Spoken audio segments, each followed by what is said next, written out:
Psalm 86. Turn your ear, O Lord, and give answer, for I am poor and needy. Preserve my life, for I am faithful. Save the servant who trusts in you. You are my God. Have mercy on me, Lord, for I cry to you all the day long. Give joy to your servant, O Lord, for to you I lift up my soul. And so we pray, Lord Jesus, you have revealed your justice to all nations. When we were in distress and condemned, you came to be judged in our place. Send your loving power on us. And so when you come in glory, bring your mercy to those for whom you were sacrificed. Amen. Good morning, Bridge Nation. Welcome to the Early Rise. I'm Ronnie Thwaites. I've been doing this for many, many years, and pleased to greet you this morning, this Wednesday morning on the 26th of January, 2022. Wherever you are in the world, what connects us amid the mix of distance and background and prospect, difficulty, opportunity? What connects us is the Jamaican spirit, is the citizenship, the love, the connectivity between all our people, wherever we are in the world. More people of Jamaican origin and Jamaican citizenship living in the diaspora than actually in the country itself. Therefore, you understand the mission of the bridge. Yes, the newest entrant on the Jamaican media scene, but with a different perspective. Reaching out, stretching to touch the imagination, the delight, the concern of everyone of Jamaican origin, of Jamaican connection. Even if you've never been here, join our spirit, no? No one, there is none like you. Yeah, we're religious people. That's our background. And if you know of a different ethic that can bind us together, well, we'll share that with you too.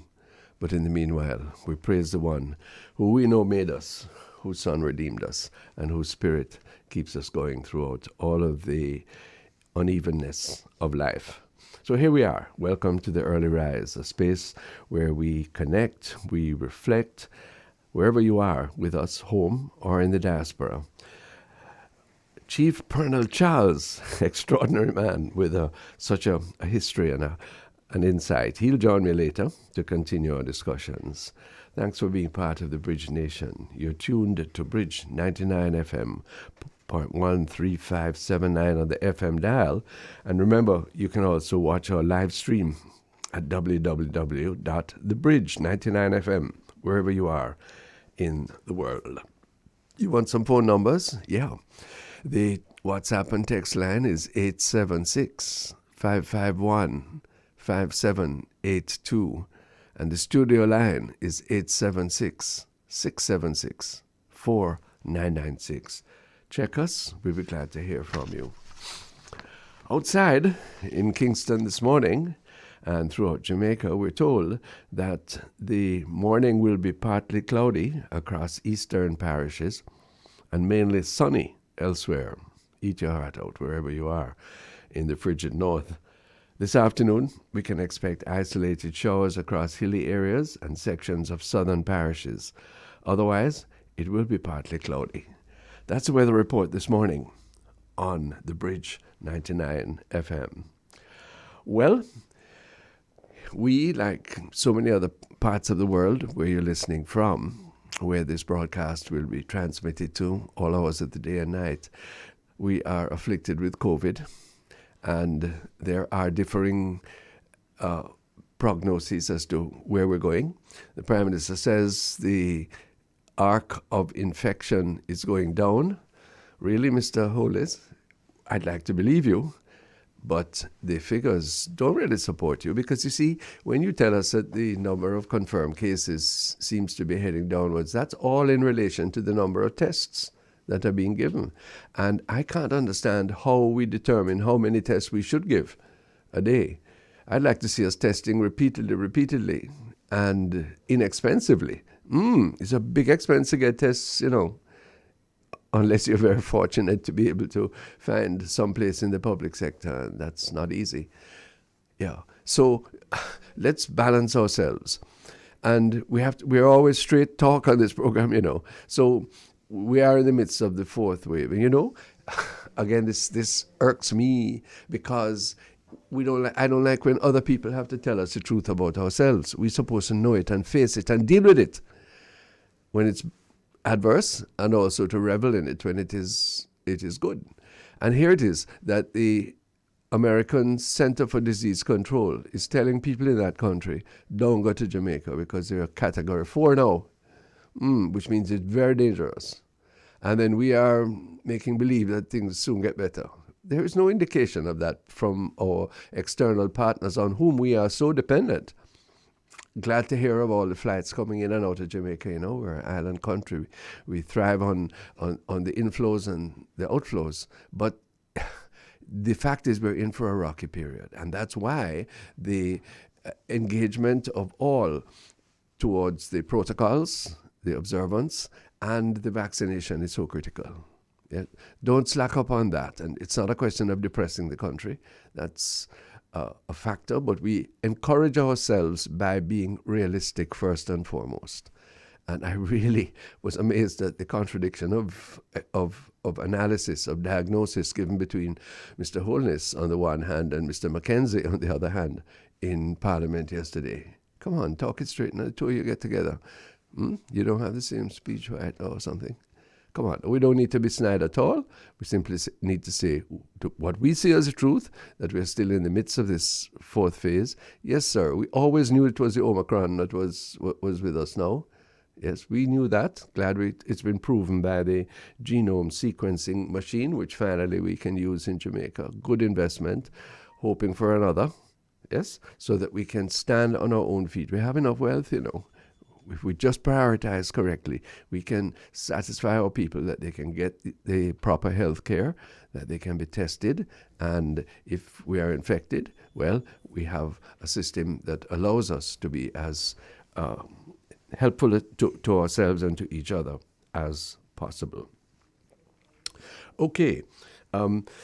It's a hard time for the healthcare workers. The Western Regional Health Authority, we're told, in Jamaica has cancelled or frozen all vacation leave over the next 2 months because staff have been badly affected, and then we need all the personnel that we can in our healthcare systems. That was the subject of an extensive discussion on radio yesterday afternoon, where the conditions at the Kingston Public Hospital were described not nice, not clean, not nice. And I listened to a very sensitive and I think efficient chief executive, Dr. Wiley, explaining the deficiencies, acknowledging them, but I don't think we understand fully the kind of pressure when a hospital or any facility is full all the time, overcrowded, and where we are, the staff are heavily affected by the very ailments that are bringing people into the hospital. So we're not excusing anything, but what we're saying is that we need to concentrate on the kind of facilities that we have, and to cherish the system we've built up, but to ensure that we maintain it as quickly as possible. And to look at some of the rules that govern staff operation and performance and productivity, because the chief executive officer has very little ambit to do anything about what happens in the hospital. She can't tell anybody to go home. The rules and the cajoling that has to take place. And deep in this whole thing is something that I want to concentrate on. One is we have to take time with each other, become kinder with each other. We have, in many cases, lost our nerve ends of sensitivity for the others. Okay? So the fact that the hospital bathroom is nasty, but I'm into my work, and go in there and clean it, and a them nasty it up. Well, that may be true. But then what about the them? Who are they? And why do they behave in that fashion? Howard Mitchell, a very conscious and often wise spokesman of events in Jamaica, a nationalist himself, spoke about the need for investment in human capital recently. Couldn't emphasize that more, because the habits of living decently with each other and making life fruitful for the other is not something that you can take for granted. It is something you have to teach. It is something that you learn in your home. It is something that you buttress in your communities. And also, it has to be precepted in the schools. Are we doing that? For me, the little picnic, what you do is don't worry about the reading and the writing. But when they are small, teach them how to have manners, how to respect each other, how to behave themselves. And then they will grow with that, better than if they don't have it. Much, much better. And if the elderly, the older ones, the adolescents, haven't learned or show signs of deviance, then you have to put them in situations where they are relearning those gifts, because otherwise they're going to continue to nasty up the bathroom them. Yeah? Because they don't care. And also, you will find that you get a Lego beast mentality. And that is inimical to any notion of a peaceful, let alone a prosperous society. Yeah. So public facilities should become, each of us should have a deep interest, almost a possessive interest in making sure that public facilities, things that we pay for as taxpayers, that we in fact are protecting them, are enhancing them, are letting them last as long as possible. Yeah? So we're talking about a different ethic of life in this country. We're talking about one that is based upon a deep regard for humanity, for nature, and for all the facilities that our collective energy over time and even now have provided. Fuzzy stuff, you say? What are Ronnie talking about this morning? Tell us the news and the hard news. Yeah, we will. But the reason why you're living, how you want to behave, that is critical to us as Jamaican, That is what distinguishes us, isn't it? When we go abroad, we know how to handle ourselves. Sometime at home, we not do so. Yeah. Remember that expression yesterday morning from the I need to be reminded when we discussed with the folk from the diaspora. Yes, yesterday morning was it? We live abroad, but we love our yard. I love that. Yes, makes a big, big difference. All right. You're going to prips me with a little memory in just a moment. In the meanwhile, here's the news on the front page of the Gleaner this morning. The Bankers Association has defended the decision of two of its member institutions to introduce new and increased fees to customers, insisting that local banks have suffered greatly since the onset of the coronavirus pandemic. Yes, Mr. Blake, I'm sure you have suffered, but I don't think you should use that word, because what you call suffering by the banks is infinitesimal by comparison to the travail, yes, the pop down, sir, that ordinary people who have to deal with you are experiencing. So you, please, there is a higher good than the enhancement of your bottom line. Do you accept that? I don't think so, sir. So we know your costs have gone up, but don't expect us to bow in thanks when you tell us that really the increased fees are not what really reflecting the full cost of your operation. And we appreciate the extent to which technology is making the banking process more facilitatory. Is it? Yes, it is. But please, don't ask for too much sympathy or understanding on this one. You need to look at yourself very clearly. Later on today on the Public Eye, I'm going to be talking with Fitz Jackson, who has been asking for reasonable reforms in the relationship between customer and banker. Rebuffed by government. Rebuffed. Still being rebuffed. They haven't come out and said clearly, look, no, whatever it was at that time, we change our mind now. We're going to defend the consumer. What is happening is that there's this unbridled increase in fees and charges, people in the diaspora, listen up, because when you send a little money, yes, what them take out it, the rate of exchange that they give you when your little $100 come and for change out, that is not the rate of exchange on nearby. Sometimes it's all $20 on one, the difference in exchange rate, So we are helpless in that regard. That is why people stuff up the dollars in their bosom and in their grip and carry on Jamaica. That is not safe. That makes you vulnerable to the criminal, etc. We want a system that is modern and which works. But you don't have to be predators in this regard. I'm going to be careful of my words, but others will use the word scamming. Skimming. Why we can't do that? What is there such a notion as reasonable profit? Does that apply in our philosophy of life? That you don't have to dig out an next man's eye in order to make your money and feel that you are good and righteous and deserve to be given OJ and most honorable? How'd go? So I don't have to rehearse again the things that we said with Pearnel Charles yesterday about the areas in which the financial system makes money and in fact dominates our lives. And I'm convinced that if any government is afraid of them, because they have the power of money behind them, and they have all kinds of ways to prevent or to influence things their ways. And I don't hate them, on the contrary. But I'm saying that you must have some conscience, man, and you must look out for the ordinary person. And when you add on the fees, even a little $20 where you're adding on to this ATM thing or whatnot, hey, when you have some coin, you only put people in this country, tens and hundreds of thousands, that them put together and buy a little $70 biscuit and hold them for the day, So what you say is small is big to people.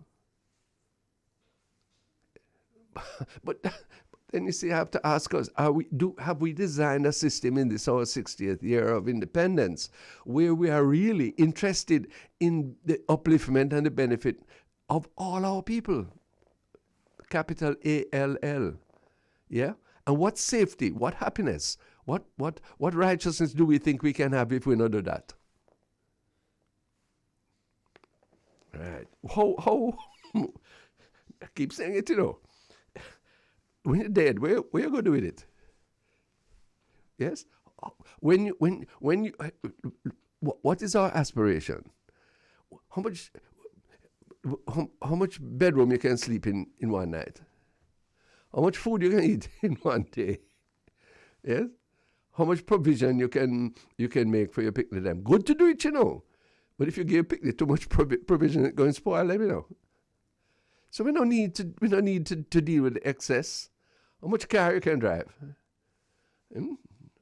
One, yes, and sometime the little skettle carry you cheaper and carry you just as comfortable as the flashy one that you spend millions and millions on, right? So come we just level with ourselves now and concentrate on the relationships, on the holy purpose, HOLY, the holy purpose of achieving a measure of liberty and fruitfulness among all of us. Yes? So we who live uptown, we don't have to tell our wife, please don't go below Crossroad. Yeah? Or don't pass flanker too slow when you come on to Kobe. Yeah? Turn your eye toward the hotel them. Oh, that is sustainable. And so can we change it up now? And the bank fees is a talisman. It's a sign of something that we would like to do otherwise. Not at this time, Mr. Banker.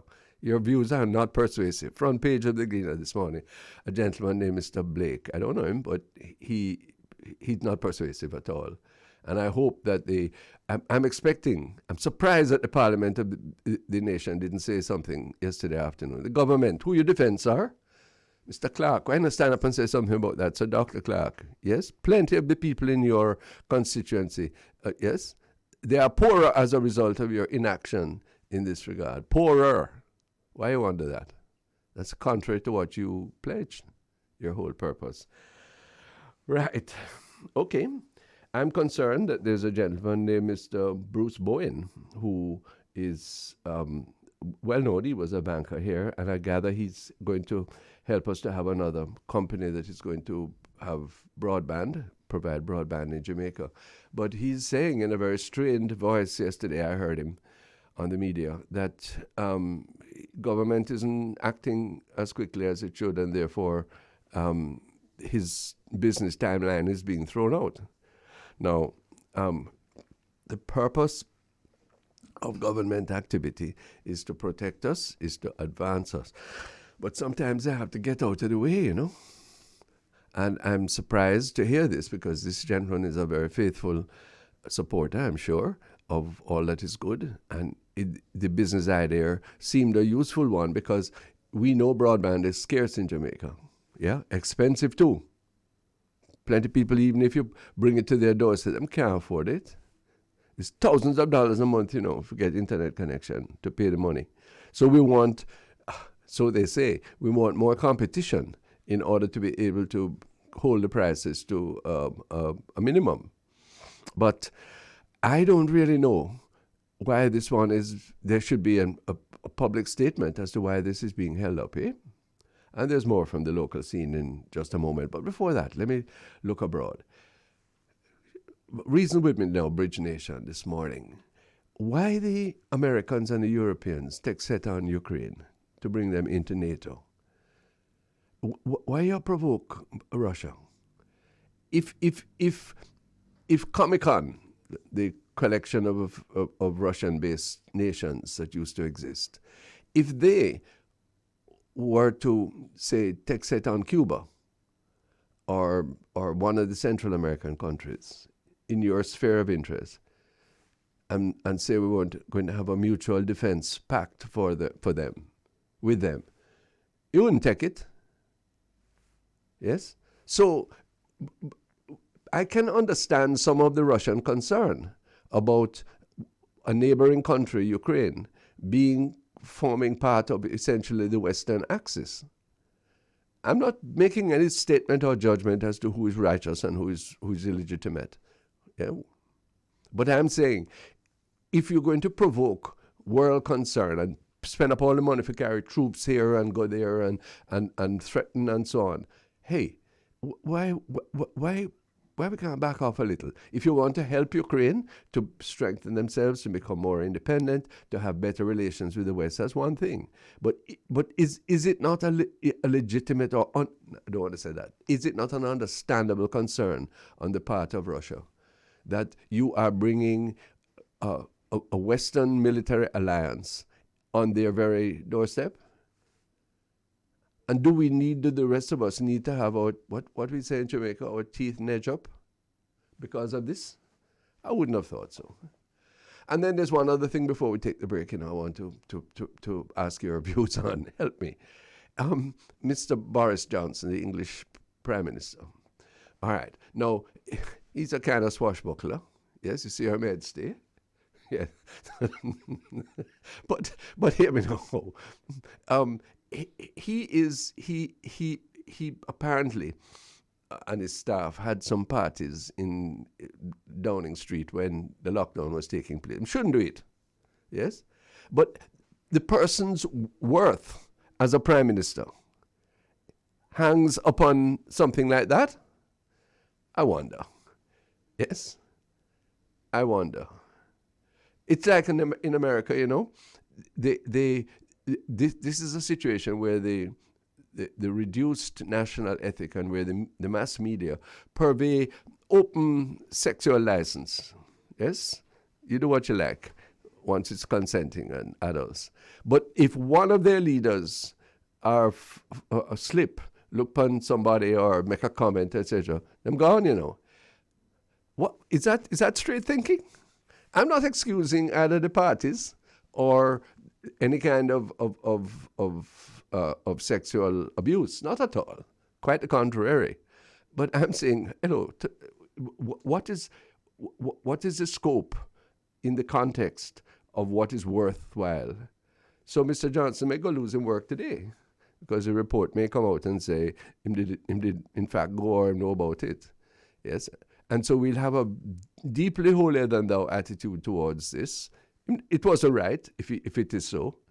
But do you, the entire direction and leadership of the nation is thrown into flux because of that? Is that right? Are we majoring in the minors? I ask. On the early rise, on the bridge, 99 FM. Sunka. Good morning, sir. Good morning, sir. Good morning. Happy to have you. Thank you very much. Good. Happy to be here. Thank you very much. Thank you for joining us. We have survived. Thank God for another day. Yes, give thanks for that. Early rise on the bridge, 99 FM. A friend of ours has asked me to remark on a comment made by Justice Minister Delroy Chuck recently, to the effect that he called the police to report a crime, yes, a serious crime, and within a very short time after making that call, he received a call from the person who he had reported, the name of the person who he had information was involved, asking him how he managed to call up for him name. No, Mr. Chuck made a public statement. I heard. I'm going to double check it with him. But to me, that is a most unfortunate situation. Well, to me, it would also be unfortunate if Mr. Chuck made that a public statement. Yeah. Because if that happened to me, I would know what to do. Yeah, you'd have to go through the ranks to report it to the appropriate persons. Well, there is a prime minister. There is a commissioner of police. Yes. And if you have that sort of evidence, yeah, you'd know who you spoke to, or who you spoke to, who would have been spoken to somebody else. But that would have required a major investigation. Yes. Because that's a complaint of many of the people throughout Jamaica. Yes. The little people are saying, I can't tell them so. Yes, sir. Because as you tell them, the man then come for we. Yes, sir. Same thing. Now, if Mr. Chuck has that sort of information, then he needs to do something about it, because it is now certifying that what the little people out of this lane or that lane is saying, it goes so. Yeah. So I would ask you to have a chat to yes, we're going to. Because we probably shouldn't be discussing it publicly until we know whether he really says so, because it could be dangerous. What we want to do is to make sure that we alert people to two things. One, that confidence in the police force is essential, and therefore it is important for those in charge of the security forces to train all members to be absolutely confidential, and to gain the trust of the persons in the communities, and to ensure that information does not leak back to persons, and to alert the authorities to a fear, let's put it no higher than that, a fear on the part of many people, which you have just enunciated, that the police are not as trustworthy with information as they should be. Well, I am not going to make a negative comment, but I am going to say that what we have just said may have turned off hundreds of people who have information and say, see there, me tell you no, why me not talk? Because a big minister could talk and know who him talk to and have to complain, yes, so what about me? So what are we going? Well, enough said. Let us confirm it, but let us say clearly that the trust between the police and the citizenry is a work in progress. It is something that has to be enhanced very, very consistently. Otherwise, we will find ourselves, in a worse situation than we are. Ronnie, whether what is said about Mr. Chuck is true or false, there is a problem with trust with the citizens and the police. Yeah. I have been complaining for a lot of times that if the community, well, put it this way, every community know who are the bad man in there. Every community know where shut up Papa night when police not there. So why do you think they do not coming to cooperate? that, I'm concluding to say that they'll come and whisper tell you, but they're not whispering or shouting to tell other people who can do something about it, because they say exactly what you say, you hear Mr. Chuck say. Now, can you blame them? No.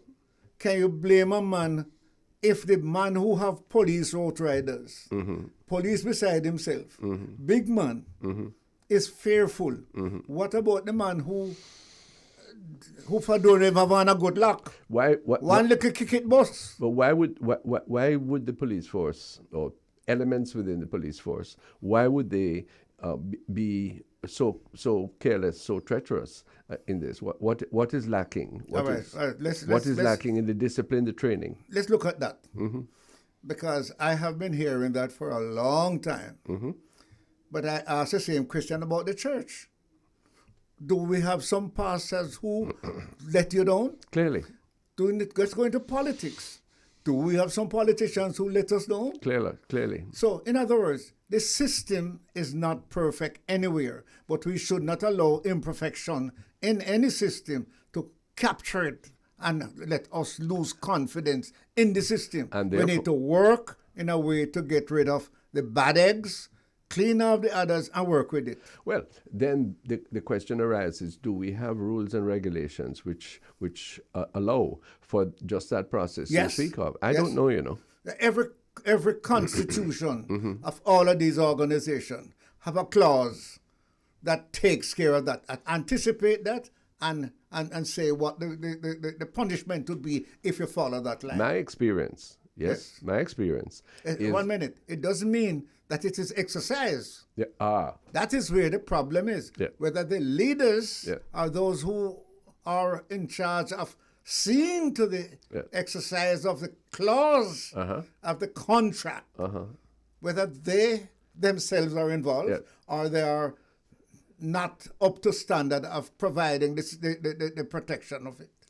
So we always push things right back to original positions. Why would leaders, isn't it a characteristic of leadership that it should be faithful to the integrity of the various processes? Look at what Dr. Monroe and the Transparency International are saying about corruption in Jamaica, that we are kind of stuck where we are. There's no improvement.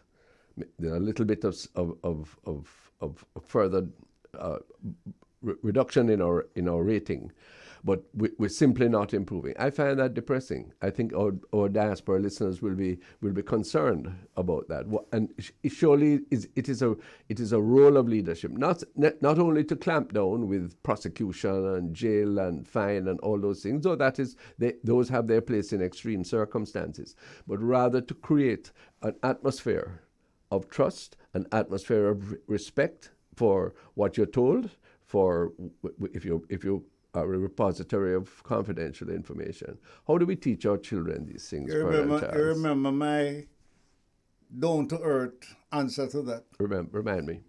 The young man was walking across the street, and them fling a stone. Him is 8 years old, and them bust the man windshield. And the man stopped and grab him up. What do you think him ask him? Where your father there? Who is your father? Mr. Thwaites. And carry him over there, Mr. Thwaites. Your boy just bust my windshield. What do you think him want? Mr. Thwaites to put him back in windshield, not the boy.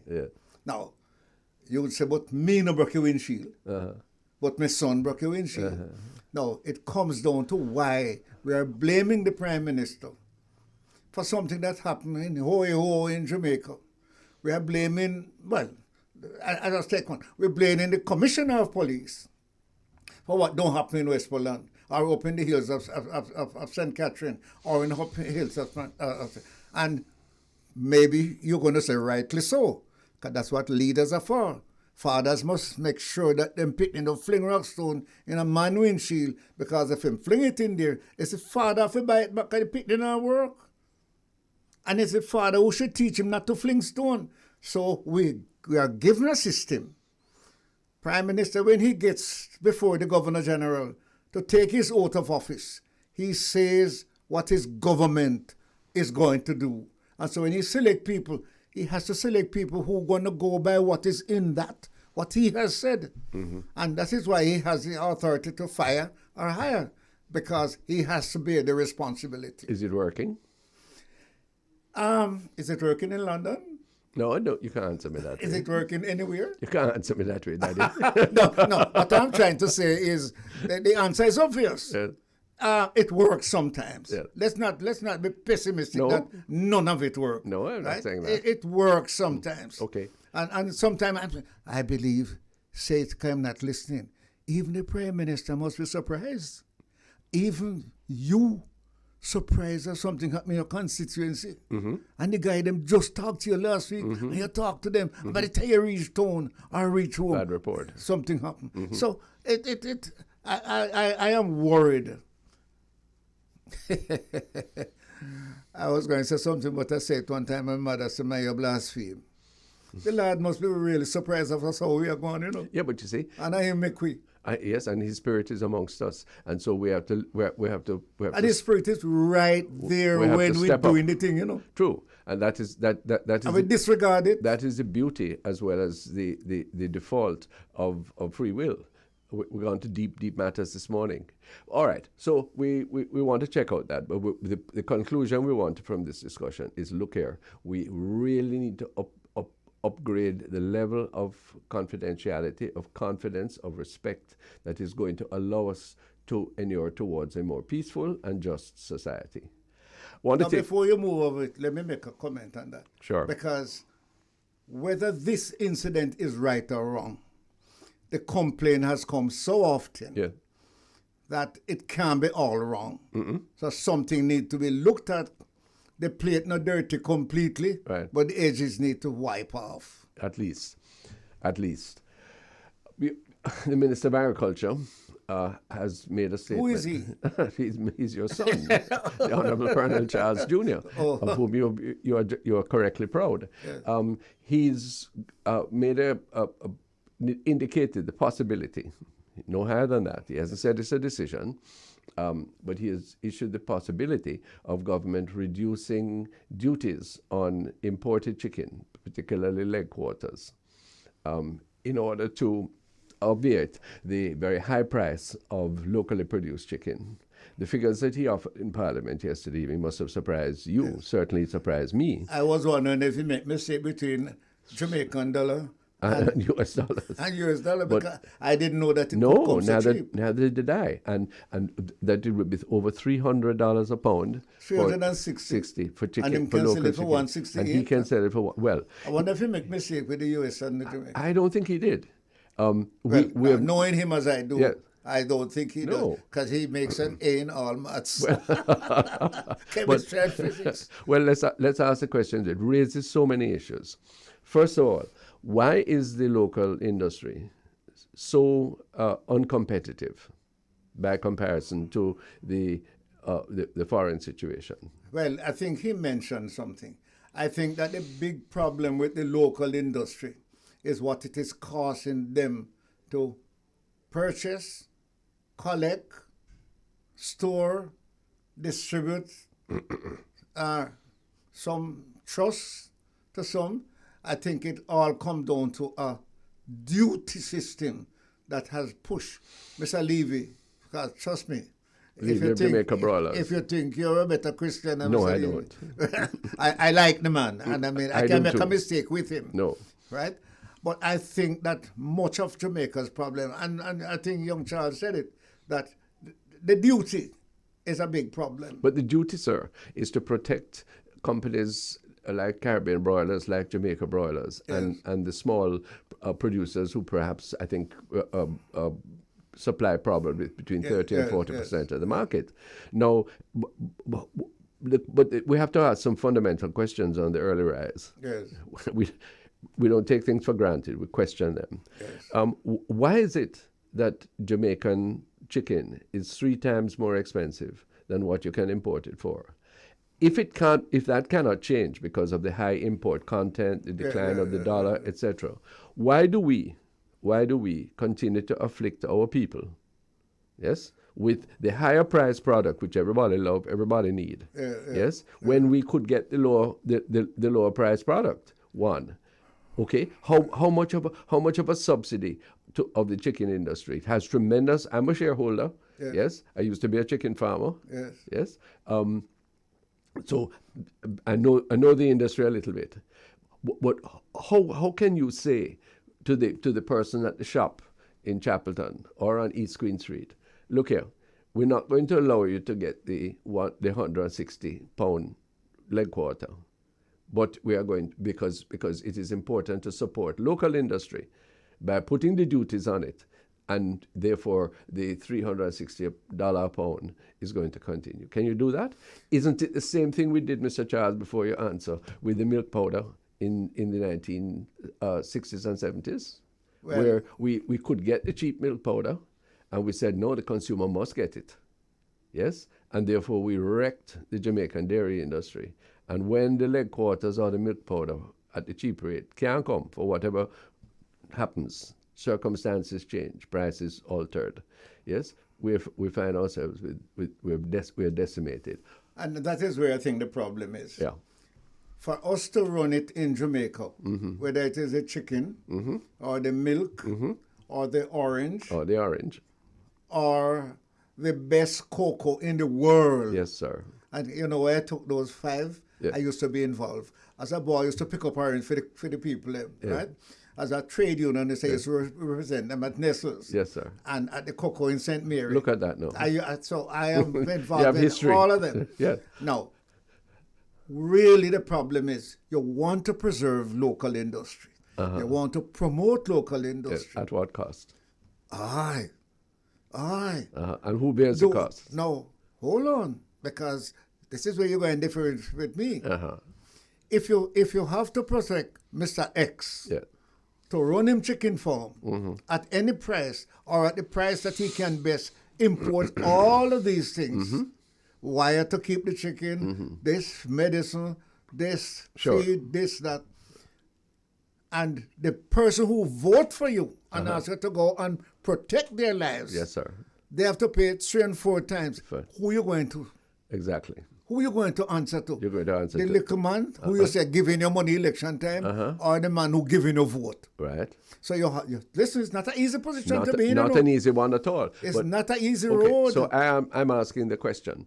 But I will tell you, it's not an easy road. But you're a pastor. I'm a politician.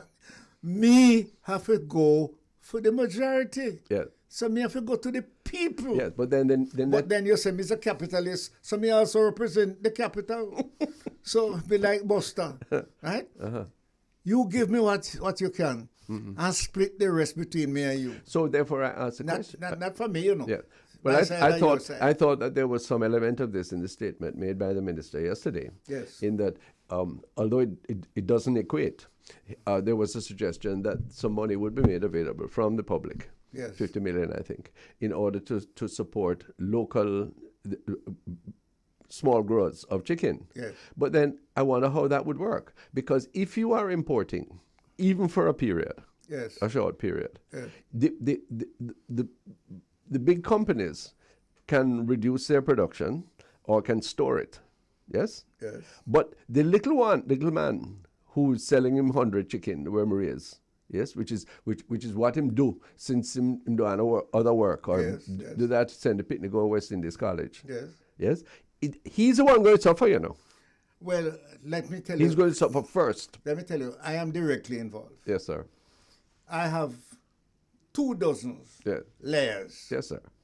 And I am now paying $2,500 per bag for layers. Yes, sir. Now, I could buy several dozen eggs. For 1 bag of feed. Rather than keeping any food. Yes. So something has to go. Well, but this is it. So this is the diversification. This is the dilemma of an economy such as ours with our limitations. I would rather that we took some of the duty money that we get for the imported chicken and supported the local, the small farmer, and say, listen, for in what it costs. It's 40 days or to bring out the layer chicken. Let us try and flood the market with local production and see if we can hold the prices rather than open to the floodgate of dumped products, because it's dumped products we're going to get, The leg quarters. There are two types of product, Chicken neck and back. Yes, sir. Is not bought by you uptown. Yeah. Right? by me. Make soup. You hear our Bridge Nation, you hear our Pearnel Charles a class me. Yeah, but Ronnie, understand that chicken has to be produced in Jamaica, because when certain people walk into the market, yes, sir, it doesn't matter what the price. They want a proper, well, clean, whole chicken. Yes. What they're going to get with the leg quarters from abroad is some frozen product that from a chicken that died in tragic circumstances about 3 years ago. No, because the public health inspectors are there. What an idealist this man is. No, it's not idealistic. My wife is a senior public health nurse, and she tells me when the chicken freezes till it turns blue, forget it. Yes, sir, but we'll listen. Go on back with that. But there's another aspect to it before time runs out on us and we have to break. Yes. If we are going to import leg quarters, yes, that is one racket. The same way the chicken necks and backs were a racket. Yes. Yes. When I asked in Parliament for a list of the companies that were given chicken neck and back, yes, and I purposely did not probe more deeply as to who those companies were for. Yes? Okay. I purposely, but I found out. Yes. Yes. And it makes it makes interesting reading. Let me not say scandalous, but some of the highest in the land. Right. Say it right. Yes. Some of the highest in the land who is in charge of that, right? If it is exposed, them benefit. The government fall. Yes, sir. Oi. Hold on. Oi. And let me tell you what you don't know. Breath gone. When certain people get the license. Yes, sir. And then bring the chicken? Yes, no. Who bring the chicken? Somebody who couldn't get the license. Yes, sir. No, so young Charles, I will tell you, it's a good idea to bring in some chicken at $168 a pound. Yeah. Let it is properly inspected, properly stored, and properly distributed to the mass of people, mass of us downtown. Yes, sir. And so that Mr. Levy and others can continue to take care of Ronnie uptown with his whole, clean, nice chicken. It won't work that way. First of all, we're going to break now, but it won't work that way for two reasons easily. Yes. One, nobody is going to end up buying chicken at $160 a pound. The markups will increase significantly. There may be an economy, a better deal for the consumer, but it's not going to be that great. Well, unfortunately, if he does that, the free market, somebody has to come in and set the price. And secondly, that's a big issue. Yeah, if you tell Miss Brown, say when she go to that supermarket, the chicken is $170. She talk. She not paying $180. Well then. And she going demonstrate outside. Difficult issue on the early rise. Give me the rice. We'll come back on the Bridge 99. We take a break. So, Honorable Pearnel Charles, I want to ask you two questions. You support the increase in bank fees? The bank fees? No, I'm a trade unionist, Yeah. So I negotiate. Yeah. I give and I take, and I have to allow you to get. When the banker said to me, I said, "Why are you increasing?" He said, "Well, wages for workers have gone up. Wages for security have only gone for up." them. Which workers' wages gone up, Daddy? Well, you think the man who work? That's I'm telling you what they're telling us. Yes, right? Sir. Security. But when I'm talking foolishness, you must stop them, man. When for them wages going up. Well, you have to hear them first. Okay, yes, sir. Then you ask, tell me something. Okay, sir. I see an announcement of what you have earned for the year in profit. Yes, sir. That's more than I think is in the bank. Yes, sir. So I am not attracted to this massive what do you call it? Increase. Yes, sir. Okay, I understand. And in comparison to what they are gaining in profit. I understand the nuance of your position. Yes. I take a more blunt position. You're sympathetic with my philosophy. No, well, indeed, I am. Yes. But I'm saying that there should be no increase in bank fees now. And in fact, there should be a full investigation as to how the consumer interest, reasonable consumer interest, is protected in respect of the financial sector of this country. And that may touch many people's toes and more higher up in their anatomy, but let us do that, because right now, undue burdens are being placed on the necessity of our people to interact with the financial system. And some of its excesses is what is keeping large proportions of Jamaicans unbanked and therefore largely out of the formal system. So I want to be definite on that. Let me ask you the next question. You support the reduction of duties and the allowance of chicken to come in for a while?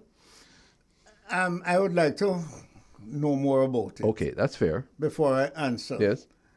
If it is, in my opinion, urgent, if it is going to support the class of people, the mass of people who are having a problem getting it alternatively, oh, certainly. Yeah, yes. but let me ask you a question then. Who, if indeed there will be some importation of foreign chicken products, who should be allowed to import it? Anybody who can get a license from the ministry, or the companies, the major producers themselves? Ronnie, you're reading one of my presentations years ago. I am so happy if I am. I'm guided. Hold on. I benefit from your wisdom. I've always felt that if the government of the day had allowed the sugar producers in Jamaica to import sugar when their sugar is down, yes, sir, we would have been in a better position. I'm so happy. I agree with you. They have a new class of people, yes, sir, who have nothing to do with growing sugar in Jamaica. No. All they have to do is sit back and send the order abroad, yes, sir, collect it, put on the interest, and lay back. Because they are winners. And said to somebody, and it go from sugar to other things. Sure. And they said to somebody in the ministry, look, just make sure this license signed for me and something in that for you. And a lot, I'm going to be speculative and scandalous now. A whole heap of that money gets into the political arena. And it's not in the political arena alone. No, but it is there too. So why don't you say some going to the church? No. I don't know of that. Yeah, I can't say it because I don't know of that. They don't pay tithe and offering? No, I don't know if they do. I don't know if they take that money under that. I have no evidence of that. But so I do have evidence. When you walk on the back of the pew after church on Sunday. Look, don't let us confuse it. If you want me to concede that, I'm willing to say I don't have the information, but it could be so. But you can't answer my question. No, I heard a man say, Charles, you're gone offline now. Yes, sir, you're right. You're right, sir. Let me get back online. Yes, sir. So who should be, those licenses can if we are not. I agree with you, that the persons who are making the sacrifice here, who you are taking it away from, you should give them the opportunity to up theirs by importing. Right. So they can satisfy the and mass. It's going to but if you have two classes of people, one sacrificing to produce and is having a hard time, one bringing it in easy and distributing, then you have not only a class, but a capital problem. Well, let me tell you, if chicken import license run, whoever manage that, and I have the highest regard for your son as Minister of Agriculture. But if that gets out of hand, that can fund the next election, Can fund it? Yeah. That money can fund the next election. Just like how the trailer load of cigarette used to levitate over Port of Kingston. Yes? And we know who was responsible for that too. You have to tell me off here because maybe somebody know. Yes, of course it is. But don't miss the point. There is that is why I say the premise of a problem, Boy. Is in a serious position. Dilemma. Those who are to vote for you. Yes, sir. And those who are to get them to vote for you. Yes, sir. And those are opposite forces. And you have to get them together to get a maximum out of that. Yeah. So it's not easy. In other words, That bring water out the eye. No. It bring tears. But the tears can be blood. Yeah, you remind me of that. Okay, now, let us shift in the time that we have to another subject, because the diaspora and our listeners depend on us to cover a range of things. A statement was made, I think, in Parliament yesterday, that since the introduction of the Zozo in Parade Gardens in Kingston and in Sablamar, there has been a marked reduction of violence. Yes, I think they've said no killings. Yes. So that we have to spread out the Zozo. Praise be to God. Yes, we should put it where we have the bad people. So why we don't done the can we afford it? Why not? How can we afford not to? No, I'm just asking you. Yes, we can. You can. Yes, we can. Then what is stopping us? Well, let's call for it. I want to make the point, but I want us always to think logically and straight. If the Zozo can achieve that, even in the short run, yes, we are talking about state of emergency for. Do that. Well, let us. That works. Well. So why you want to lock up people without capacity to go to court? I am not here to defend that. Yes. But I have to examine it. Yes, sir. Sure. State of emergency is a broad thing. Mm-hmm. Zuzu is a small thing. Yeah, but what is the cost of the Zuzu? Yeah, whatever the cost. No, you can't say whatever the cost. No, sir. But you can. We cannot afford whatever. No. But hold on. We are right now the crime. Yes, is costing us immeasurably and out of control. We know that, $120 billion a year, at least. Now, my experience tells me that the measures for the Zozo involve the expenditure of money, but largely money which is wired from other agencies and other lines of the budget.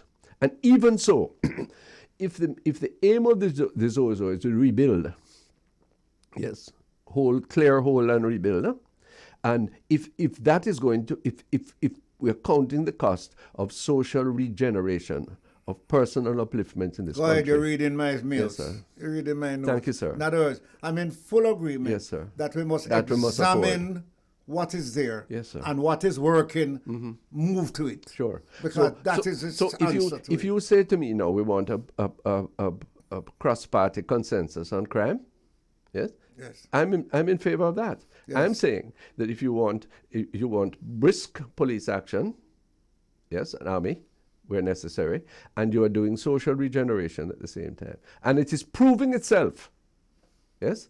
Why do you, what is in your head? What is the wrong conception that makes you, Mr. Anderson or Mrs. Gorman or Mr. Chang, Dr. Chang, Honorable, what leads you to want to take away my rights, to put my rights at the behest of a policeman's decision, when in fact you have measures that are perfectly legitimate and which are in fact by your own statement working? Well, put it this way. I'm not going to answer you. You can't answer me. Hold on. I can't answer you now. Sorry. I can answer you. Sorry. But I want to examine. Yes, sir. Exactly what you have said. Right, sir. Okay, fair. If the areas of problem in Jamaica can be covered by the Zuzu, and we have the funds and the manpower to do it, we don't need to go any further. No. Hold on. Okay. Hold on. But if we don't, we need to make a policeman decide whether you stay in jail or not. No. Because there is an answer to that. If you pick up some boys in Maypen, who you believe are involved in crime, you can lock them down for 6 and 8 months anywhere, waiting on what? But they do that, sir. Yeah. But I am saying it is wrong. Okay, got you. Right? Good. I was locked down for a year. You're talking to me. I am the most senior detainee, you know. Right? What a life. Let me just say, policeman come check if me really alive, you know. Yes. A policeman tell me, say, but all them, me taking exercise, me playing chess. Me, you know. Trying to live. They freeze him in a minute. But you don't know sense. Something wrong with you? God. Nothing wrong with me. But I stick with it, and I stayed with it. My God. And I come out. And my heart burning me. Believe me, no one should have to go through that. Ronnie, one of these days we'll discuss it, because the worst thing is that Gloria was working 3 jobs to keep the children alive. Going. And she and Patrice met a major accident. Yes, I remember hearing it. And I forget that. Yeah. Let's go on. Well, but then all the more. This is why I'm privileged to have this conversation with you, because you have felt it, and therefore you should be more than sensitive. Because in another iteration, in a different way, everyone in this situation who actually commit crime, you have evidence. Yes? Ronnie, I am not in favor of selecting people and lock them up without reviewing why you have locked them and review by the say courts whether or not they need to be held according to law to be released. And that has to be under this legal aspect of the country. Yes. That is authorized to do that. Yes, sir. So don't you hinge my liberty upon the decision of some policeman. Yeah, you know we have a problem though. Because you have to take that stand, and I'm supporting you on this stand. But the people in a community, where they used to take out big eye and one teeth and small nose, and them gone, and the people said, thank God, the guns going to be quiet. Them no want to see them come back. So when Pearnel Charles and the Honorable Ronnie Thwaites is fighting for them to come out and come back. And man have to run away if them come back. Yeah. But sir, that's why you have somebody who was a steady mind, sit down, listen to the arguments, and decide whether they stay or they go. That is so they must be put before that body. They must no, but I want to deepen that. The steady mind and the impartial view is called a judge. Yes. Not no chairman of any committee, no police officer. Yes. No situation that I faced last year year before when I served as a member of parliament. Boy, him can't come out, but I have to tell us where the gun there first. Who does? Say that? Yes. Oh. So man stay in jail 3-4 months and you're going to inquire. Yeah? And that is a response you get. Ronnie, fascism. Ronnie, some of them know where they're going there. So what you going to do? You have to hold them to see them with talk. No, sir. No, sir. No, sir. You cannot do that. That you are Lord Pearnel. You can't. You a man of your. That is what they did to you. No. Of course. That is what they did to you. They said you were too dangerous on the street, and therefore they have to lock you up until they're done. You mean they consider me a dangerous man? Well, why else you think they lock you up? Pearnel, you cannot do that, man. I beg you, repent of that principle. I'm agreeing with you on the point. So hold on, man. What do we do, Ronnie, when we pick up 3 men in Woyo? And them decide, say, boy, you could keep me tell you that, I'm not tell you which fridge bottom, or which television back, or which saw pit, they go on them there, So you have to try a thing, but you can't hold them. As far as you're concerned, we let them out. But look at what is happening. No, answer the 3 men them first. You cannot, you have no law. You have no law. You have pure arbitrariness. If you take the view that you can deprive a person of liberty because of your strength, because you have 49 seats or because you have 31 seats, it don't matter.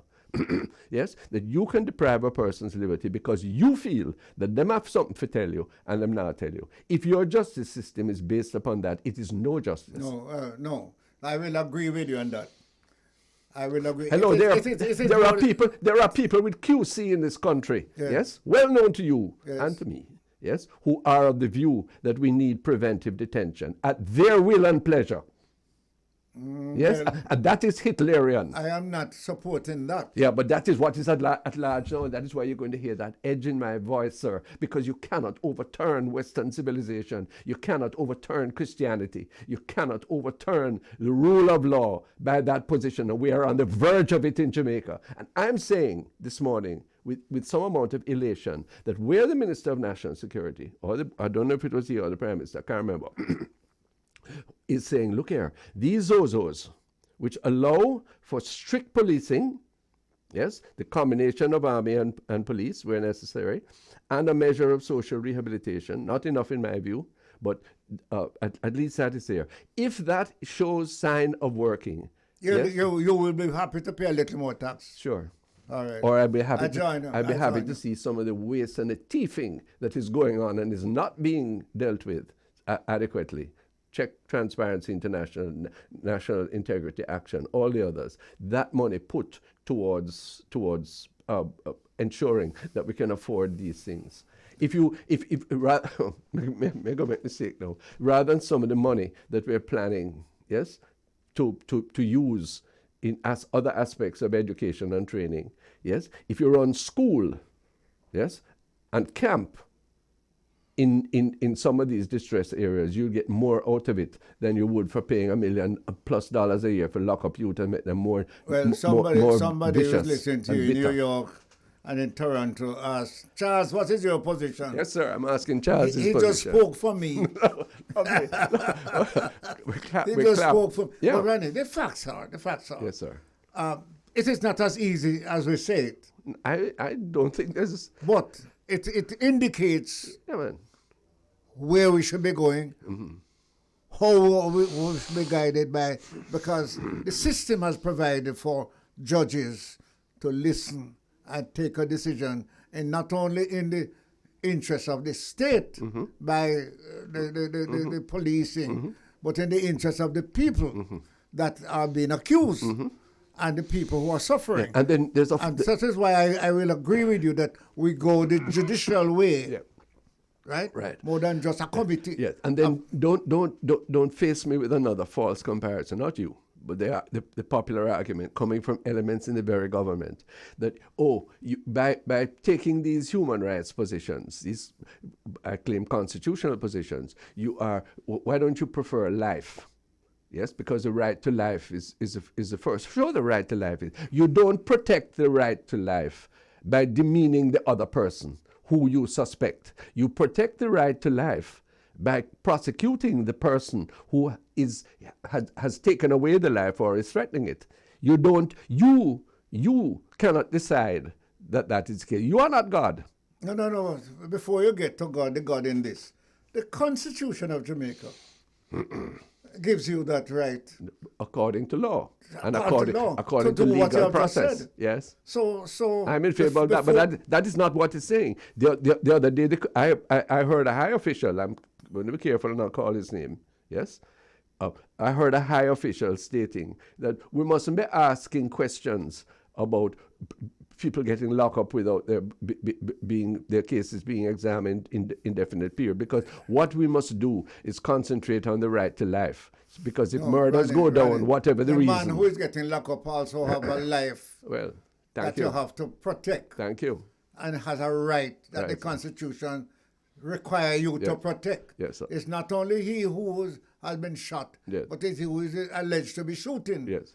And that is why it is a tough area to be in to decide that. But you have the police, you have those who are making the presentation, and you have the judge who is the closest to what the Constitution can talk for the Constitution. Here you got it. So let us conclude. Okay.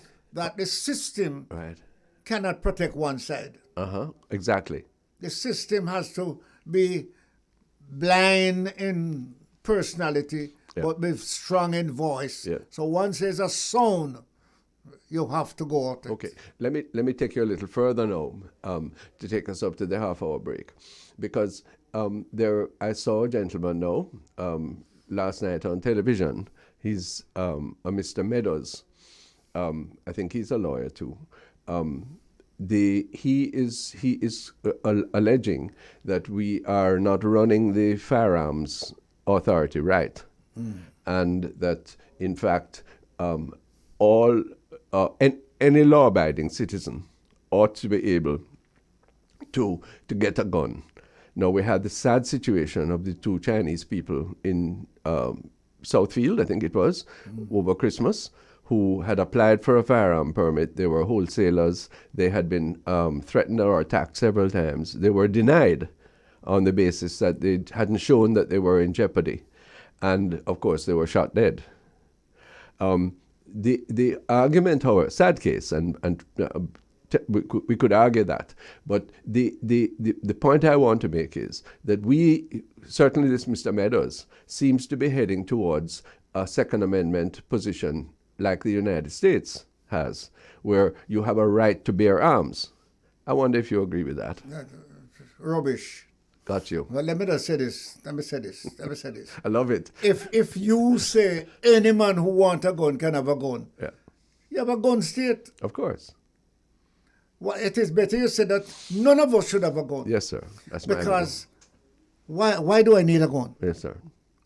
And I tell you the truth. Mm-hmm. I don't want to identify myself in this because I think I'm concentrating too much on myself. Yeah. But the point is, there are some people who are in areas that needs to arm themselves for protection. Yes. And there is a committee that examine that application and come to some decision. Yes. And there are some people who don't need it, who have it. Sure. And there are some people who should get it, don't get it, and get shot like the two Chinese. Yeah. Now, so who is in the middle to say it shouldn't go that way? Yeah. Who is in the middle to say, let us keep it this way? And what's the principle behind it? The principle behind it, to me, is that we need to have a security force of such size, such enablement, and such technological sophistication that they can be the ordinary protectors of the citizenry, rather than having a society where we're all armed to the teeth against each other. Ronnie, that would be a serious thing if we would carry a gun, you know. Yeah. It is that... that shouldn't even be thought of. Yeah.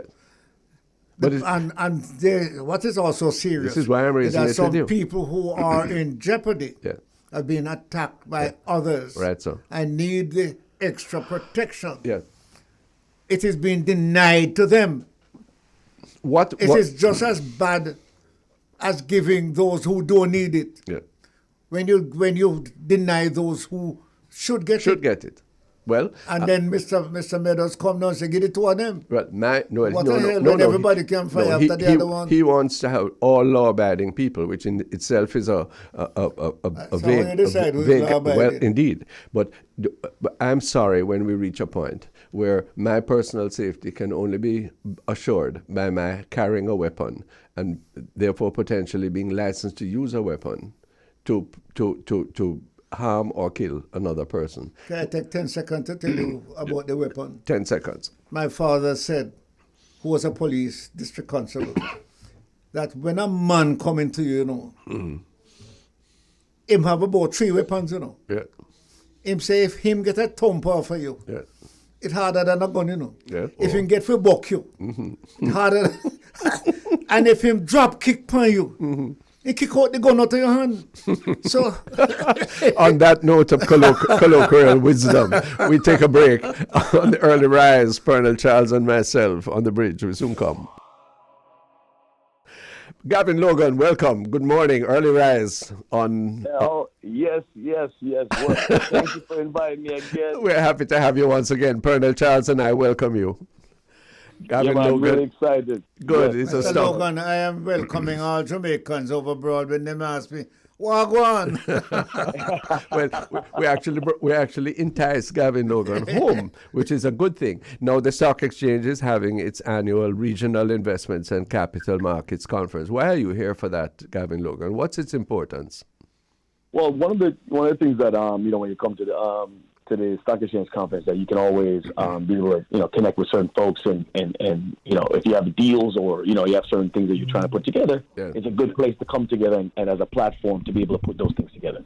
So even last night we had the opening ceremony for the Jamaica Stock Exchange, and I'm able to bring one of my clients in that we're working on a deal right now to bring it to Jamaica, and I'm able to connect him, and he's able to get to the right folks in Jamaica. Even the Prime Minister get a chance to kind of connect to try to connect to the Prime Minister as well, and we get a chance to kind of bring that together in one place, and that's the great thing about the Stock Exchange Conference. You can create deals, and once we create that deal, then we can present that to the audience as well, which we're trying to do now. Who comes to the conference? What kind of persons?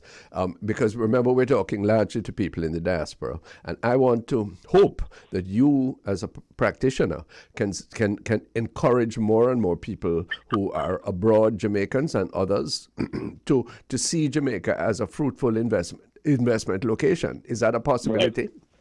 Absolutely, and that's where we're trying to connect the link with the deal, right? So the best way to get Jamaicans to be abroad, to be involved, is to connect a deal that they would understand, right? So they can get involved directly. And that's where, like I said, with this segment that we're trying to create on the show, is to be able to get Jamaicans abroad and at home to be involved directly in a deal. What areas of investment do you think are most appropriate or most attractive? Well, right now, I would say, anything to do with development and real estate is one of the most attractive deals. Right now, we have a client out of Nicaragua, which is who are based in Nicaragua, and they're a real estate company. They've developed hundreds of millions of dollars worth of real estate. Right. They're looking to come into Jamaica right now to be able to create an IPO and to expand. And with that, they are also working with a local construction company that is also doing very well here to create a synergy to be able to build that deal to make it more valuable for folks trying to come in both from the diaspora and at home. Are they seeking to bring in capital, Gavin Logan, or are they seeking to raise capital locally? They're seeking to do both, right? So they're seeking to bring in capital and to bring in that expertise and to develop, right, and create jobs and opportunities.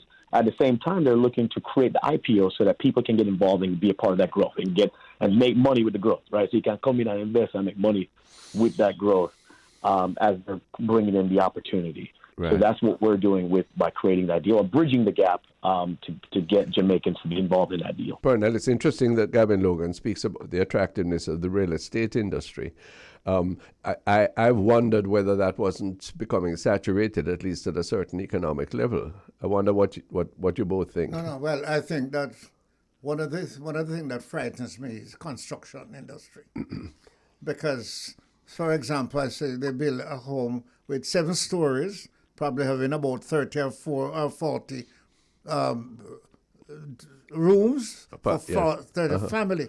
So I said, what the hell is this? Somebody said to me, well, you tell me where 40 people for 40 homes can be built anywhere in Jamaica. Mm-hmm. So if we go and take one thing and put 40 people. So in other words, the construction industry and the other of these local industries can be expanded by this sort of involvement. Mm-hmm.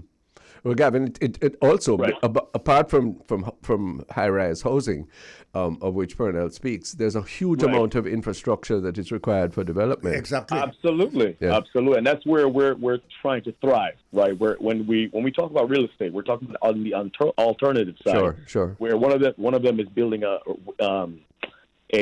materials recovery facility, right? So one of the deals that we're working with one of our clients here in Jamaica to create IPO is also not only just to raise money for the projects that they're getting from the government and other things that they're making efficient and effective, but also is building certain needed infrastructure projects like a materials recovery facility for waste, right? And those types of infrastructure projects and those type of real estate projects are where the big opportunities are, where we're bringing in that with the kind of IPO deals that we're putting together now, is to be able to build those types of opportunities, which is materials recovery, other types of infrastructure projects that make sense, can create the value and the liquidity and the cash flow that we want, but also benefit the public, benefit the investor, and also be able to create that bridge and opportunity to transition Jamaica into a different type of economy and growth. So that's why we're bringing in these type of IPOs. Sure. So bring me back to the conference now. It's barely started, but are you seeing the company there? Are you seeing the kind of person who can in fact facilitate that deal making that you speak of? Absolutely. Most of the folks that are here, I know a lot of those folks, and it's a very new to them sometimes when you bring in new deals from different players. For instance, like I said, we have different opportunities that we're bringing in that we're trying to seed on the exchange. But they're willing, they're open. Once it's structured a specific way, they're pretty much interested in making sure that we can get it done, right? Everyone is ready, willing, able, the Prime Minister is ready, willing, and able to facilitate whatever is needed to be able to get back on track on the growth perspective. And that's why we're, making sure that we bring the right deals to create the right growth opportunities for everyone. So everyone at the conference so far, even yesterday with one of my clients, which I'll bring on the phone, on in a few minutes. I would like for him to speak about his perspective and coming into Jamaica. Sure. But he's been, really having a good time here and making deals already, yesterday on the opening ceremony. So he's done a really good job doing that. It gives us a sound platform.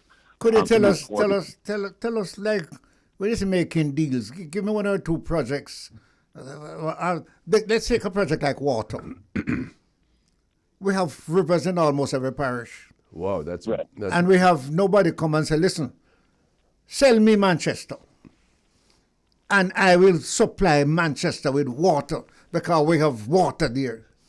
In other words, we don't have the National Water Commission that really can put water all over Jamaica. Well, they've done well, but this I just take one. Sure. Thing, right? And there are many other projects, national projects. Well, I was going to raise with Gavin another aspect, which is contrasting to what you're putting forward, the mega projects, Pearnel, because my impression of the stock market conferences in the past is that there has been a concentration on startups, on small and medium enterprises. Is that likely to be the case? Does that have any interest for overseas brokers like yourself? No, absolutely. Absolutely. Small and medium size. I'll get back to the infrastructure project just to answer your question. Sure. Right. On the infrastructure side, so we have a mechanism, a financial structure, financial instruments that we're utilizing right now to come in to do infrastructure projects. Now, of course, the government has to be aligned with it. Of course, the private sector and the exchange has to be aligned with it. But those mechanisms that we have in place now it will help us to be able to create. Right, those types of projects, whether it's the water project you're talking about, Pearnel, in different parishes, whether it's the materials recovery facility I mentioned earlier, to make sure that we have a waste infrastructure that makes sense, waste management infrastructure. Oh, Lord, much needed. We're running. Right. Mm-hmm. Whether it's a conversion infrastructure where we can convert waste into resources, which we have that in place as well. We now have the mechanisms, right, that we're bringing in to be able to fund those types of projects with our financial instruments. So that being said, we'll get to that point as well very soon. Pearnel is asking. I'm very, very pleased to hear that we are getting into projects rather than just a money system where a man make a money and gone, or a man set a money so that it can set money. Money can easily set for more money. So we really would like to see some projects, involvement. National projects are projects that can help the nation, right? Right, and when overseas investors have enough confidence, enough connectivity, whether through this conference, born there and expanded, that they're going to put down plant and resources in the country. That can't take up and go away, Gavin Logan. Right, exactly. That involves a huge leap of faith in the country, in our people, in the integrity of our government and our systems, and that must lift the entire mood and approach. The man is not going to invest if he is not assured that there's a system to protect his investment and a reasonable rate of return. We want that. Right. We have to remember that as well. As nationalism can't help me when my money gone. No. So I come and buy this to expand it, and by the time I turn on, somebody thief it, or it is lost. Well, these are salutary words for our people in responding. Tell me about this investor who you have in mind. Yeah, so my and also just to be clear as well, of course we're focused on returns, right, as well, right, and all these projects provide returns. Infrastructure projects also have been some of the best IPOs in Jamaica, right? Whether it's the highway, whether it's the wind farm, whether it's been the best performing in regards to generating returns for investors, right? So if people think about sustainability and all these types of infrastructure projects, and that's what we're trying to bring in more, right? Because people think that you cannot make money, you cannot generate revenue, it's going to be hard, the government is going to be a problem. But if you're aligned correctly and you create a job demand, everybody is buying into it, including overseas through this IPO structure. We want to get people involved directly, like the diaspora, by doing pre-raises. We do pre-raises, so you can get involved directly into a deal like we're doing with. What's a pre-raise? What's pre-raising? A pre-raise is basically an investor coming into a deal or IPO opportunity with a company, right, investing in it before it goes public. So they can get that opportunity to get that huge return when it actually lists on the exchange. So investors can actually come in before. So we have that mechanism in place where we can get diaspora folks from all over the world to be involved, different Wall Street guys and different guys from different parts of the world to be involved with the actual opportunity before it actually lists on the exchange. Yeah. So we have that mechanism. No, but that's very attractive. But it seems to me then that may be a big advantage, not only for the future as well. Who is Jampro the agency to bring it all together? I mean, you're a private player, an individual, and that's right. That's very important. But is there more, in your view, Gavin Logan, that Jamaican institutions should do to attract overseas capital from our diaspora and more broadly? Well, one of the best ways to do it, right, is with the stock exchange, right? Yeah, one of the things that we've seen over the time is that it's an easier sell when we can sell a stock or we can sell the IPO, right? Whether it's that's important. It's very important. Yeah. Many people don't want to come in privately because they feel like it might be a lose-lose for them. And you can't get out. And the stock market means it's fungible. Right, exactly. So if we were creating that direct bridge, which is really the bridge that we're creating. We're creating that direct bridge lovely expression. From different parts of the world to be able to come into a deal through the stock exchange. So we seed it on the stock exchange, and even if the infrastructure, whatever it is, we seed it on the stock exchange. You're able to get in not only in before, but you're able to get in after, and you're much more secure. You feel better. Your money is protected, and you get the benefits of getting that return when anything happens. Yeah. That's where people want to come in, and that's where we're bridging the gap to do. And we're doing it. We're going to start doing it live on the show. Yeah, well, I love that. Let me ask you a question. Are people interested in coming in long-term projects or just playing money to make money and go? No. We're trying to do long-term projects. I'm going to bring in right now Luis Gonzalez from Nicaragua, who's representing a large company there who's coming in, and he'll explain to you that they're coming in to do long-term investment and opportunities, not just coming in, making money and leave. You know what I mean? So he's going to come in right now. I'll introduce him. Yeah. His name is Luis. Luis, welcome to Jamaica and welcome to the bridge. Welcome to the Early Rise. I'm Ronnie Thwaites. The Honorable Pearnel Charles is with me. What made you interested in Jamaica? Well, good morning, everybody. Good morning to you, listeners, and thanks for the hospitality. Yes, truly enjoy being here. Enjoy coming to the Caribbean. Enjoy being here in Jamaica. We find Jamaica an interesting opportunity. Just number one, because of its people. Number two, there's growth opportunities within the market and different segments. Not only in real estate, but also technology and other things where you can bring additional resources, not only from the financial, but also the people to come in and create new avenues that can be very exciting. In our expertise, we've been in the real estate management, construction, renewable energy, wind farms. For now, I would say close to 20 years. Where we built, different segments and participated on studies and things like that in our country and other markets. And it's just exciting to collaborate with other companies that are looking for the same thing, to better the local economy, but at the same time to educate people, because nothing gets done without proper education. Okay, so education coming down to training, right? Providing the right training so we can have the results that we're looking for for the local economy. Let me ask you directly. What about the connectivity, Ronnie? What about investing?